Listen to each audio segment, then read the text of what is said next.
Welcome to the Fearless Revolution. Courage is important, but taking fearful action is not a sustainable long-term strategy. If you want to take back control of your life and stop believing the lies that are holding you back, then you're in the right place. Join Sandy Gledhill, your fearless leader coach, as she reveals the secrets to living and leading fearlessly. Now, let's join the Fearless Revolution.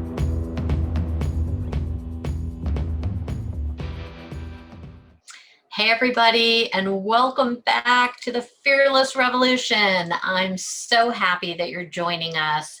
I am Sandy Gledhill, and I am your host on this epic journey to becoming fearless. So today is one of the secrets of fearlessness that has most impacted my life.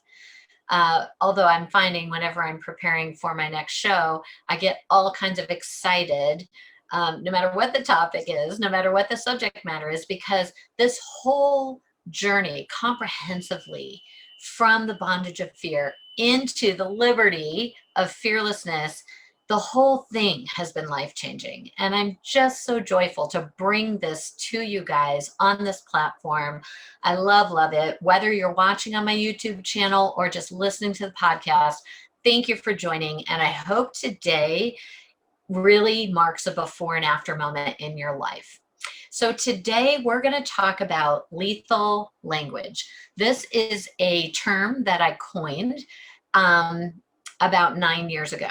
Today, I'm going to tell you a little bit more of my story because it really is the best way to illustrate what lethal language is and what it does. So lethal language, in our last episode, if you listened to episode number 2 about fear and time, you know that speaking what you say represents what you believe. And your brain can't distinguish between the truth and a lie. So what you say repeatedly with authority, your brain is going to get a hold of and do everything it can. It is literally designed and created to make what you speak happen. That is it. That's just how God made your supercomputer brain to work for you.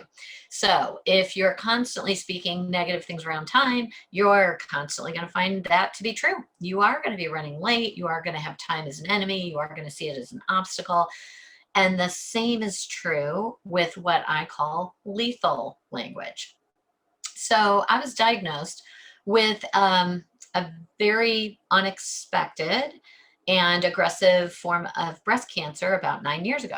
We have no family history, so I was just shocked that it was cancer. You know, by this time, obviously, I knew that I had something going on in my left breast, and I was like, oh, this is going to be a pain. It's probably going to have to be addressed surgically. But in years past, I had dealt with benign cysts and things like that, so I thought it was just more of the same. I was wrong. And one day we went in to get the biopsy results, and I actually had told my husband Tim to go to work that day. I said, babe, I'm telling you right now, it's going to need surgery. I'm prepared for that. I'm okay. You know, I had been on my fearlessness journey for a while, so I kind of knew some things. And he said, no, you know, this feels big. I'm going to go with you.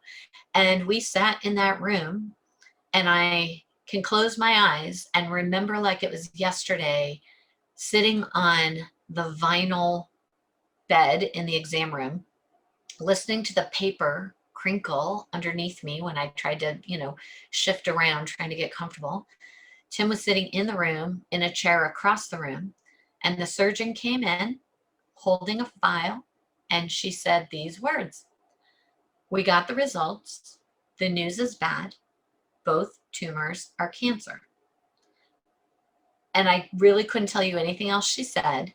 What happened in that moment was, it was as if I had like hit a jackpot at a slot machine in Vegas. It was a reordering. It felt like clink, clink, clink, clink, clink, clink, clink in my head.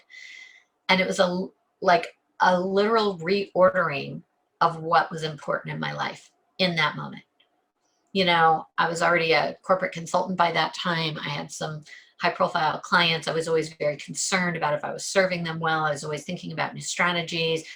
A lot of my time and energy went into that. Suddenly, my family shot back up to the number one slot. My own health, my family, seeing my daughter, like all of these things. So I tell you that because it was pretty dramatic for us. We were unprepared, completely unprepared. But I had been on this journey for a while, fear and fearlessness and figuring it out. And so there were a few things I knew.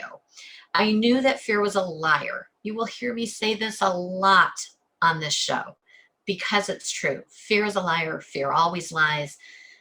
Fear's first language is lying. Fear will not only lie to you internally through I am statements, telling you lies about yourself, but fear will also quickly grab hold of and embrace lies externally told about you. Either lies just in the world from society or actually things that people say about you. So you need to know that fear is a liar and it's never helpful. It is never good. There is no such thing as a healthy fear. So I knew that I had to build my belief using my powerful voice. I knew that. But guys, even though I knew it, I was thrown back on my heels by this diagnosis. It was a big deal. And I'll tell you a funny story just so that you get a little glimpse into what my husband calls Sandy Land. That is the world that revolves around me. Tim is the only permanent resident of Sandy Land. And for those that come in and get close, he often says, keep your hands and feet inside the ride at all times. But Sandyland was basically closed that day.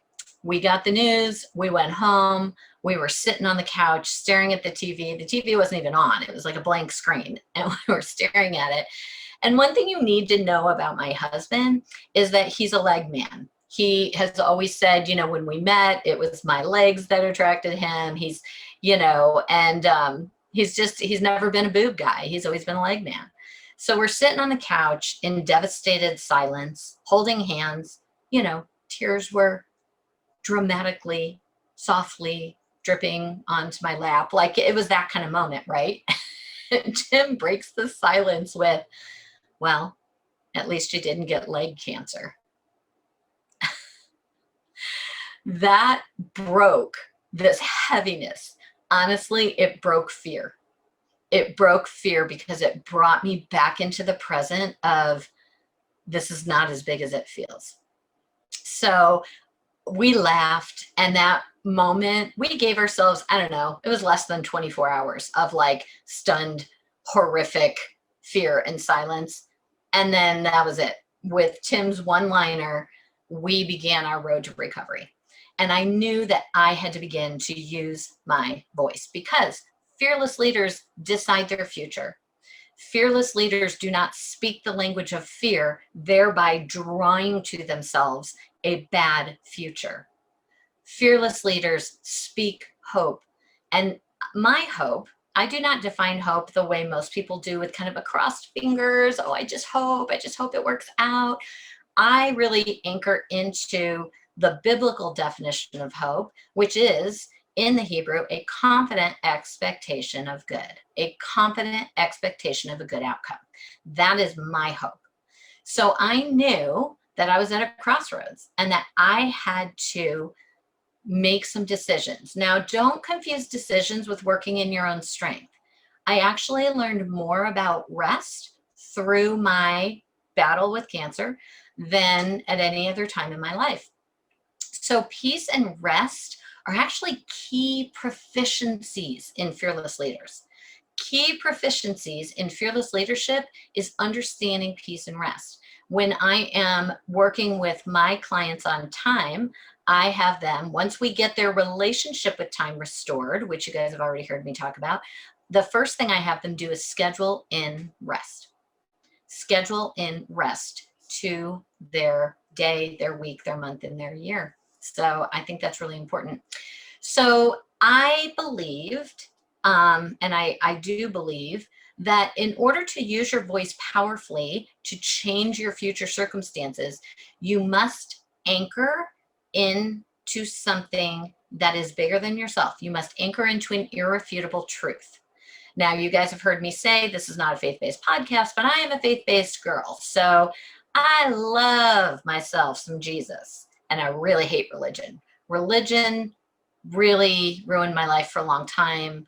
Religion, in some ways, was more devastating in my husband's life than my own. So we will tell you we are the least religious people on the planet, but man, do we love relationship.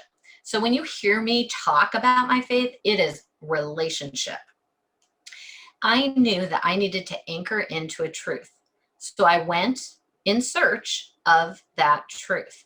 The truth that I found was in the Bible, and I love this verse. It jumped out at me, and I love it because it's very direct, like me. For those of you that do Enneagram, I am a solid 8 with a 7 wing. So I'm very, very clear on my identity and my purpose. And I like things that gut punch. I like to get straight to the point. I want to bottom line it. I don't do a lot of details. So this truth was perfect for me. It is found in Psalm 118:17, and it says, I will not die. I will not die, but I will live to declare the mighty works of the Lord. I will not die, but I will live to declare the mighty works of the Lord. I love that so much because it hit 3 important points. One, I wasn't going to die. Even though I had what we found to be a very aggressive form of cancer, a very large tumor, it actually was only 1 tumor. It was so large, they thought it was 2, and they biopsied me on both ends of it. That's how big this tumor was. The disease was so advanced in me, I was not a candidate for a regular reconstruction, like using an implant. So I ended up with multiple surgeries to remove disease from my body, and then an extended sort of aggressive chemotherapy. I did as many radiation treatments as they allow you to do. I went on hormone therapy for quite a while, and then I had 5 reconstructive surgeries as well. So it was a bit of a journey, but and you'll never hear me say that cancer is a gift. It is not. It is straight from the pit of hell. It is horrible, but those circumstances were used to teach me some life altering things, and for that I am grateful. So I can sit here on the other side of that journey with no bitterness, no anger. I am grateful that I found gold on my path along the way. So I got a hold of this truth and I anchored myself in hard. If you don't have an anchor, guys, you can be a huge ship, even a tanker. But if you don't have a strong anchor and those winds begin to blow, you are going to be buffeted. You're going to be pushed around. You're going to be directionless. But if you have an anchor, you can withstand the storms and the wind. So I found my anchor and I began to speak. I will not die. I will live and declare the mighty works of the Lord. To me meant I'm going to come out on the other side of this and be able to say, hey, y'all, I went through something, but I am now whole, well, and healed. So I actually found my life mission and the culmination of this message of fearlessness, walking that path. So it's been kind of really great in a lot of ways in my life. So the mind-body connection, we need to kind of stop for a moment and talk about the mind-body connection. And this is science. I'm not going to spend a lot of time here, but what we speak impacts our brains, and then our brains go out and do everything they can to highlight examples and find things in the world that make that narrative true. So what you say matters. So I began to create some affirmations. Now, if you've followed my stuff for any amount of time, you're going to know that I think most affirmations are empty and useless. And I spent years trying to crack the code on affirmations that work. And what I found is most often people feel stupid when they say them, which is okay for a minute, but then eventually they get frustrated. They feel like they're the only ones they don't work for, and they totally abandon them. So I found the secret sauce for affirmations is this piece of anchoring into your truth, finding that truth that is bigger than you, that irrefutable truth, anchoring into it, and then crafting your affirmations around that. So for me, I began to say things like, I am whole, well, and healed. My body is cancer-free. My cells and organs are being cleansed daily. Notice that they are specific. that they are anchored into a truth, and that I'm using them, I'm speaking them out loud, and I'm putting them in first person and present tense. Okay. Not I will be. While that may also be true, it's not as powerful. First person, present tense, anchored into a truth, spoken daily. That is how we do affirmations that work.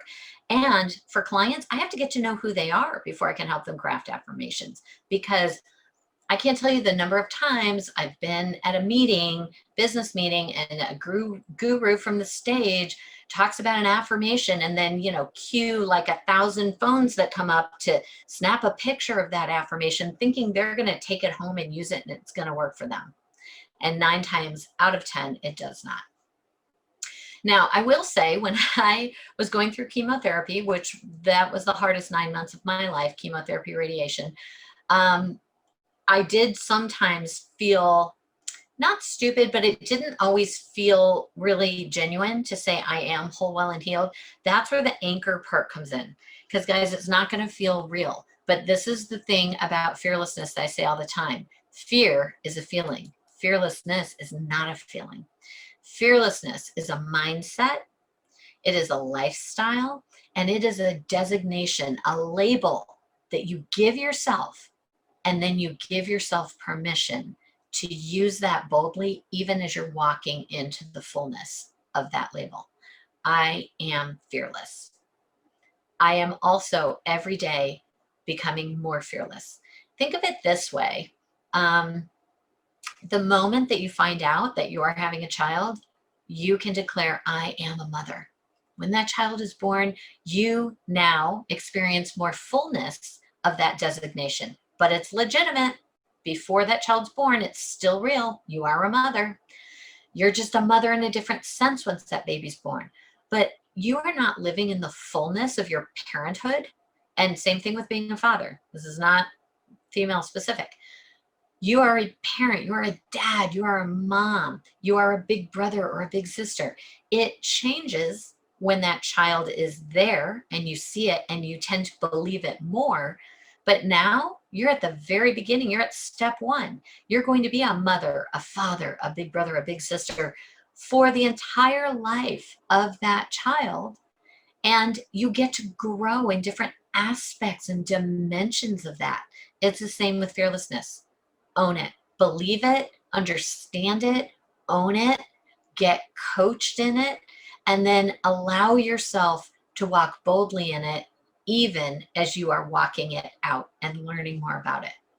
So that's what I did. I made these affirmations. I spoke truth and I spoke life over myself. And then one day the rug totally got ripped out from under me. I was in my first round of chemo, and I heard myself say to Tim, my head is killing me. My head is killing me. I've probably used that phrase a million times. My head is killing me. My back is killing me. My legs are killing me. We went on a hike yesterday, whatever. So what? I've said it my whole life. But it never hit me the way it hit me in that moment, as I was intentionally contending for my life, for health, and for long life. I suddenly heard myself unintentionally speaking death. That phrase to me was lethal language in that moment, and everything changed. So I said, okay, well, I'm not going to say things are killing me anymore. Good grief. Lesson learned, problem solved, right? Not really, because later in that day, I heard myself saying, I am sick and tired of being in bed. Sick and tired. I was telling my brain that my body was sick and tired. And knowing what I had learned at this point, I realized my brain's going to scramble around to try to make that true. It's going to literally begin to tell my body to be sick and tired, even as I was intentionally telling my body that I was whole, I was well, and I was healed. These two things just totally came face to face with each other. I was literally talking out of both sides of my mouth. I was saying one thing and then I was saying another, and they were completely at odds. So I had to make some immediate changes. And really what happened was I started to notice these were not isolated incidents. They just weren't. I heard the fear language and the lethal death language coming out of my mouth. The fear language sounded like this: I'm scared to death. I'm on pins and needles. I'm hanging on by a thread. I'm jumping out of my skin. I'm at my wit's end. Now, some of you guys might not use these as prolifically as I had, but you got to know, being an 8 with a 7 wing, I got a little drama in me. I have a kind of a love affair with hyperbole. I love to speak in ways that gut punch people and myself. I love the shock and awe. It's who I am. It's how I'm wired. And that's okay, so long as I'm in control of that and being intentional about the words I use, rather than being so unintentionally telling myself at that point for 42 years that I was sick and tired and that things were killing me. All of a sudden, I began to draw a line between, hey, I have cancer. Nobody else in my family has ever had breast cancer. I've inaugurated this thing into my family. And then I looked back at how I loved the death language. The macabre is what people are drawn to. I more than anyone. So, did I make myself sick? Nah, I don't know. I don't think so.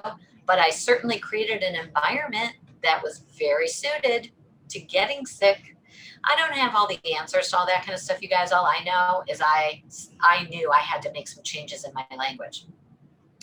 So then I began to do what I do. So I'm a researcher, right? In the corporate space, I research, and I began to research. And when I started looking up, polling people, like pulling things off the internet that are death idioms, my mind was blown at how many there are.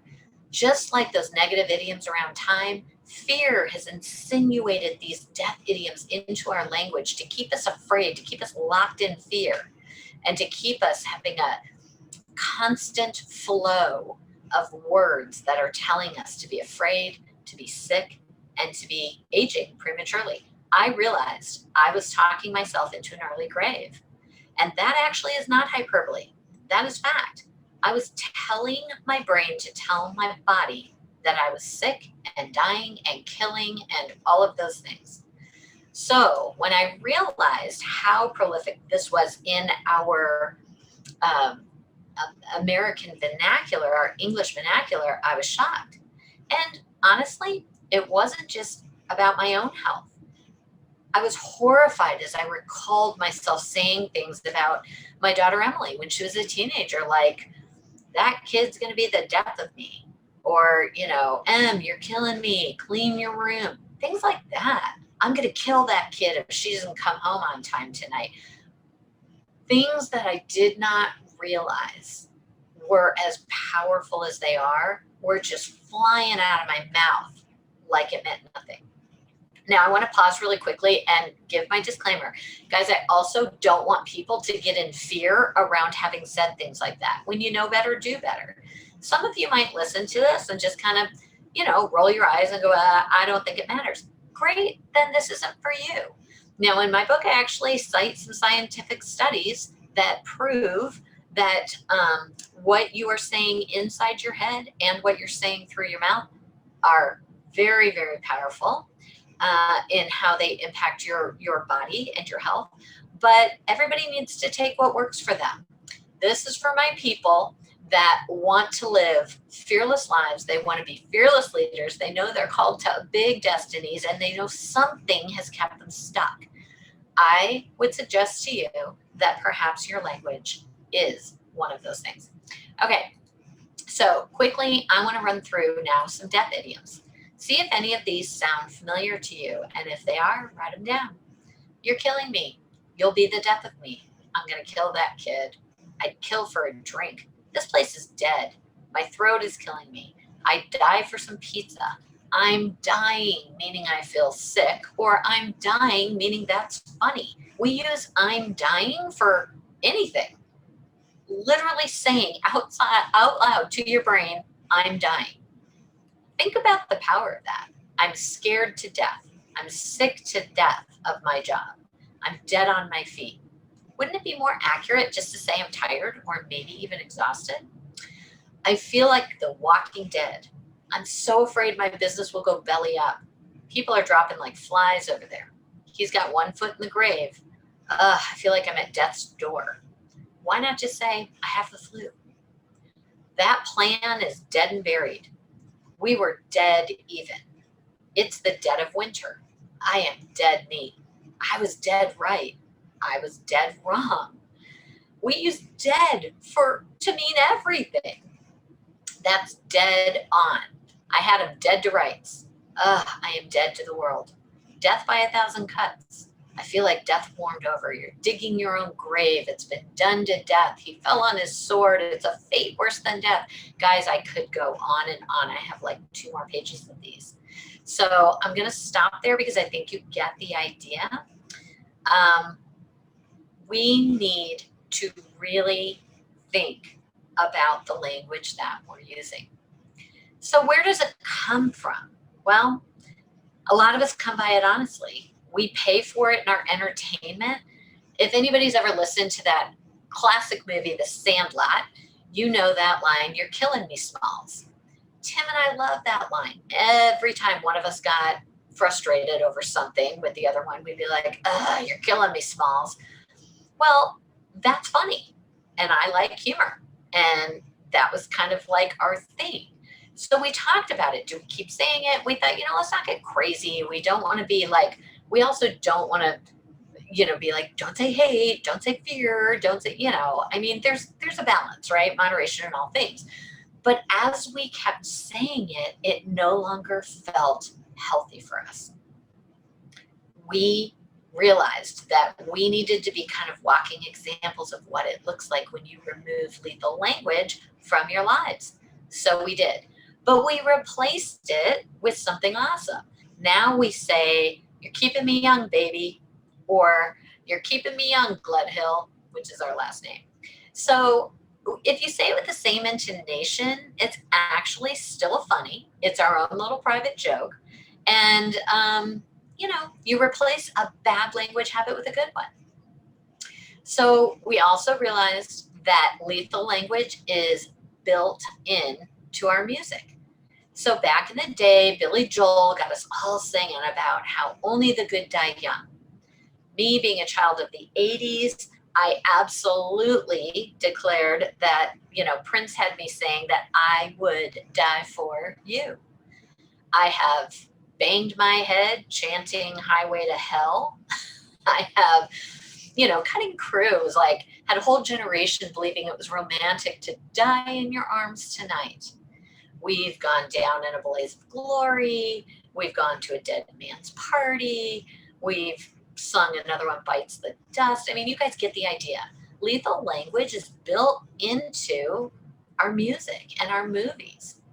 But I think the most alarming thing that came from my research was how lethal language is also built into the dark imagery that exists for our children.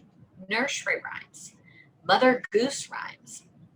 So think about how we often teach our kids to bind their promises with, "Cross my heart, hope to die," when really a simple "I promise" would suffice.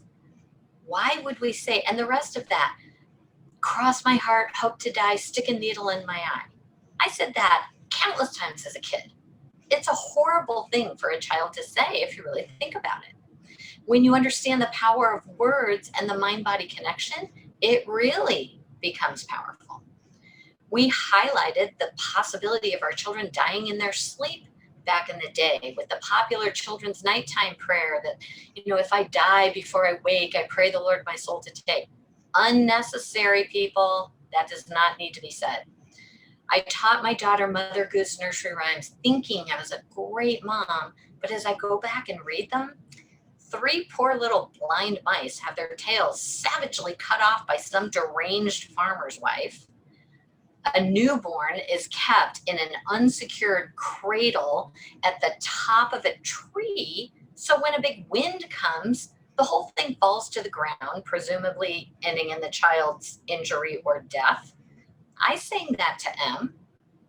For centuries, school children have done Ring Around the Rosie, talking about and singing about a plague, Black Plague, that killed 100,000 people in 18 months in 17th century England.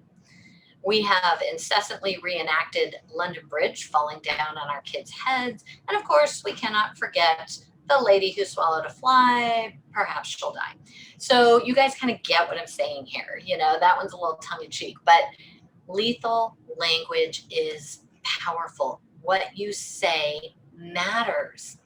So my suggestion, my hope, is that you guys will now be intentional about the words that come out of your mouth.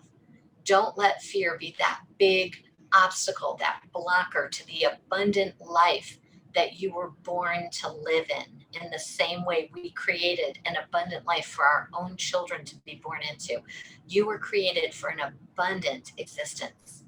So guys, think about what comes out of your mouth. Again, if you need to do a little rubber band on the wrist thing, great. Do a lethal language jar in your home instead of a swear jar. Start to teach your kids better language habits. Do it as a family, do it as a couple, enlist the help of a friend, whatever it takes. This is a big key to fearless living. Fearless leaders are intentional about what they say, what they speak, and what they believe. All right, you guys, once again, thanks so much for tuning in. Thanks for being a part of the Fearless Revolution. And I hope that you all have a super blessed day. We will catch you next time.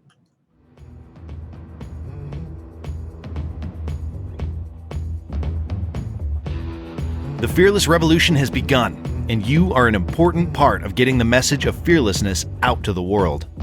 Follow Sandy on Facebook and Instagram at The Fearless Revolution for more empowering content that will help leaders embrace the fullness of their identities, lean into their destinies, and lead fearlessly. Check out the show notes for all the links. If this podcast has impacted you, we ask that you subscribe or follow, and be sure to share with another fearless leader.